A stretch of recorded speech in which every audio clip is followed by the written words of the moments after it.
Good afternoon, this is Bob Iaccino coming to you from the CME Group trading floor in Chicago, talking metals. Gold falls off from its two-year highs achieved yesterday. Gold's now been up 5 of the last 6 months, but today we've got almost 1.5% decline, down to about 1338.50 on the lows, with the Syrian tensions, and that of course would refer to President Trump threatening missile strikes on Syrian air bases, easing with a new presidential tweet where President Trump essentially said we didn't say when we were going to do it or even if we were going to do it, just they should be prepared if we do it. It was very convoluted, but it took away the sort of idea in the markets that missile strikes were imminent, although I think they probably still will happen.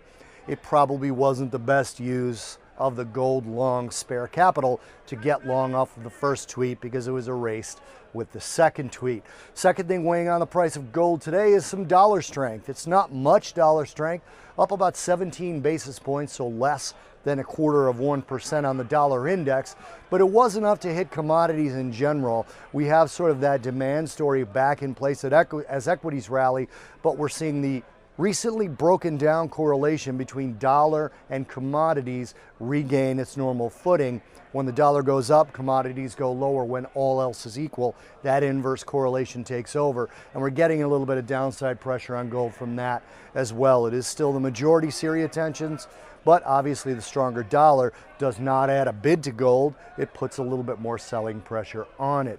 And then on top of that, yesterday we got the Fed minutes, which are still kind of sifting their way through the market. We have a potential for a more aggressive Fed rather than a less aggressive Fed. Now, if you were looking simply at economic data, you would not have expected that, as the data has been pretty balanced lately. It's not necessarily been toward the stronger side. There's been some weak, some stronger. The wage data has been stronger, but the job has been weaker than expected or hoped.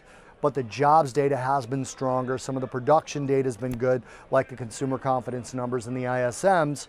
But overall, there's been no inflation. You wouldn't expect that to sort of portend a stronger or more aggressive Fed, but the minutes said otherwise. The minutes said that the vast majority are leaning toward 3 more hikes rather than 2 more hikes, so a total of 4 as opposed to a total of 3 for 2018.